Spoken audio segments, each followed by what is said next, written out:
What's going on, guys? Wanted to see if I could attack, unravel the concept of procrastination for the good of our productivity. See if we can get to the heart of what procrastination's about, so that through our understanding of what it is, we can find a way to do the opposite of procrastination more often, which is to look forward and to jump into projects and be productive. Right, so what is procrastination? I always find procrastination such an annoying concept. First of all, the word itself is really weird, really ugly. Procrastination, I don't know who came up with that, but strange term. I haven't looked up the etymology of it, but it's a weird one. What does it mean? I mean, when we are procrastinating, if you think about it, it essentially means that we are finding a reason to avoid doing what we were planning to do. So if we have a to-do list full of things and we had a plan to do such and such, or write this report, or write a chapter for this book, we don't do that thing, even though we know we should do it on the, in the specified window that we'd allocated for that task, and we choose instead to procrastinate. We choose instead to waste time, to play around, to do something else. Essentially, that's what you would define as procrastination. I think we're on the same boat in that regard. So it's basically describes the experience that we have of doing the thing, doing whatever else, or doing something other than the thing that we had planned to do. And it usually comes in the form of something that looks like time wasting. It's usually judged in that way. We usually judge the alternative task that we choose to do as a form of time waste. So given that procrastination is what happens when we find a reason to not do the thing that we wanted to do, then we have to look at finding a way to actually want to do the thing that we want to do. That's the difference, isn't it? We need to find a reason to actually genuinely want to do that thing that we set out to do. Now, there are going to be many different people with many different takes on this, and some people will talk about the need to clarify your step-by-step plan, and I've often talked about this, and that's absolutely going to be helpful. What are the individual specified tasks that make up this project? And perhaps we've been thinking about it in too much of an abstract sense. It's like, oh, write a book. Well, of course no one's going to take action on writing a book, because it just sounds and feels like such a monumental task that we don't do it, and we end up procrastinating because we have a good enough reason to not write the book, because we don't want to write the book. It's too frightening an idea. Much like so many of the other tasks that we set for ourselves, they are abstract and uninviting, and of course we end up procrastinating. It's not because we're lazy people. It's not because we're procrastinators, which is another story that many of us can tell ourselves. Oh, I'm just a procrastinator. Well, of course you're going to procrastinate if you tell yourself you're a procrastinator every 5 seconds. But another take that I have been recently contemplating, and I've probably dropped it into previous videos in some form or another, that I found really helpful, and it might even outdo the idea that we need to have a clearer step-by-step plan associated to each task. And that is the idea that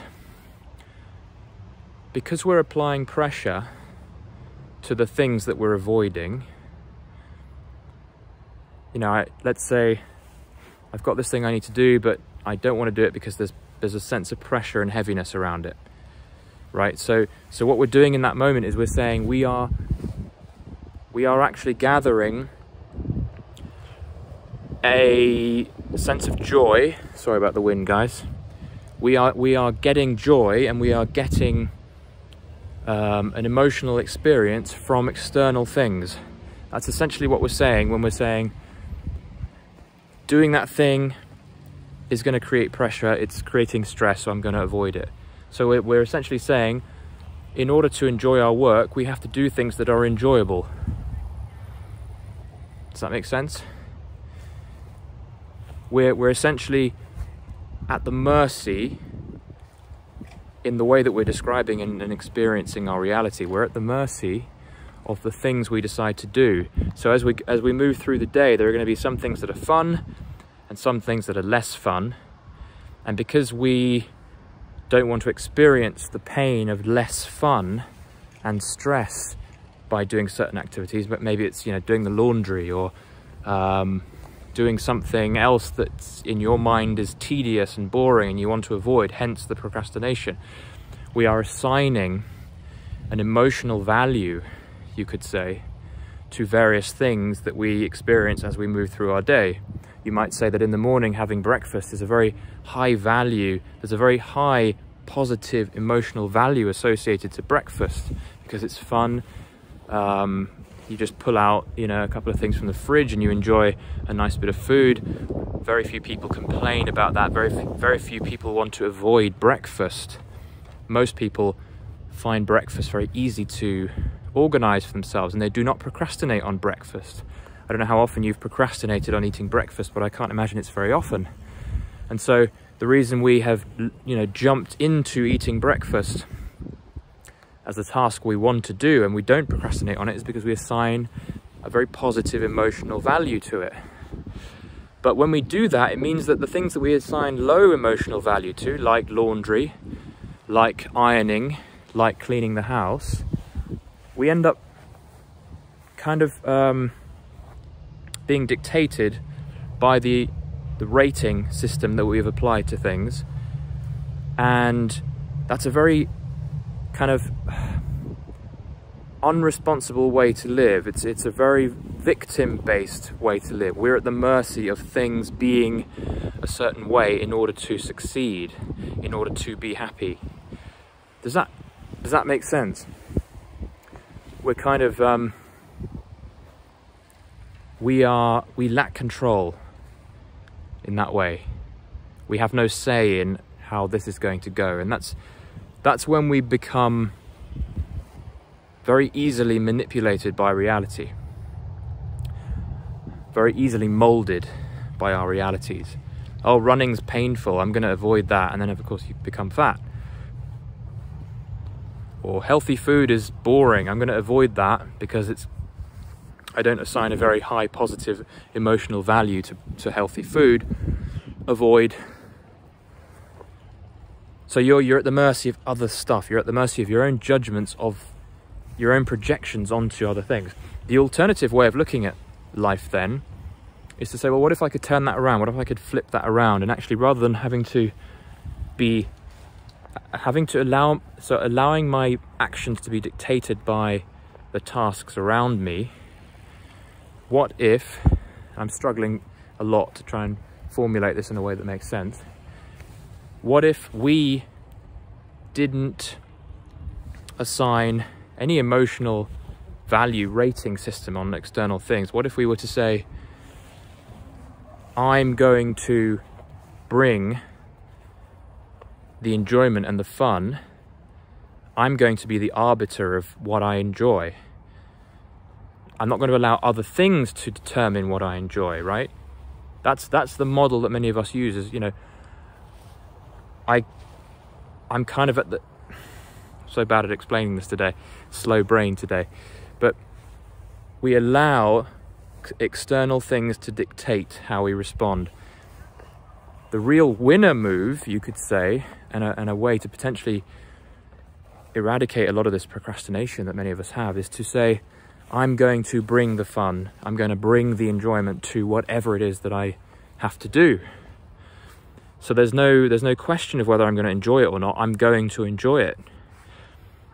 There's no external say in the situation. It is all internally driven.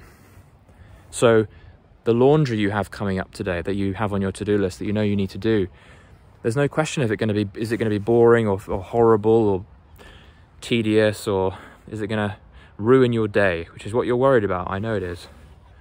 There's no question anymore, because you're the arbiter of fun. The buck stops with you as the decision maker on whether you're going to enjoy the process. And that's the beauty of this strategy for living, which is the inside out strategy, which I'm going to be talking a lot more about in other videos. You decide what level of energy you bring. You decide what emotional experience is linked to the things you do in your day. So you, instead of saying, this thing's boring, this is fun, that thing's really exciting, that trip over there is really fun, doing this paperwork is really tedious, instead of living that way, whereby you're very, very vulnerable to being affected by that judgment, you decide to be responsible for your own fun, no matter what the task is, right? So you can enjoy a walk, you can enjoy the laundry, you can enjoy seemingly tedious paperwork, you can bring a certain level of play and fun to gym, you can bring a certain level of play and fun to witnessing a funeral. I know that might be a little bit far-fetched, but it doesn't necessarily need to be fun, but it can be a certain level of sereneness, a certain level of calm, and a savouring of the moment when it comes to even things like funerals and tragic events. There is an approach that you can bring that is very positive to whatever you put your mind to. And so going back to the whole procrastination thing, to reiterate, the reason why we tend to procrastinate is because we assign a you'll remember what I said, right? Sorry, I get a little bit distracted, there's a lot of people about. When we procrastinate, the reason we procrastinate is because we're trying to avoid the thing that we want to do. And we avoid the things that we had planned to do because we associate those things as being stressful in some way, or tedious, or we imagine things about those things that create a resistance in us. But there doesn't have to be any resistance when we know that those things can be fun, when we know and we see the possibility that those things can be fun, even the seemingly tedious. And it all comes down to a decision that you make. I'm going to have fun. I'm going to enjoy this thing. I'm going to explore my ability to enjoy a sense of presence in whatever I do, a sense of being there, a sense of relishing the moment. And suddenly everything becomes possible, everything becomes easy, everything becomes something that you want to do, like that breakfast that you were looking forward to that didn't prompt you into procrastination. So that's it for today on procrastination. I know these videos tend to go on a little bit. Do let me know whether you want to see particularly, much shorter videos, or if this is a good length. But I feel that I need at least 9-10 minutes to really explore a point properly. I know that I'm not, some of these ideas can be quite abstract, so thanks for bearing with me and getting to the heart of this, but I hope this made sense.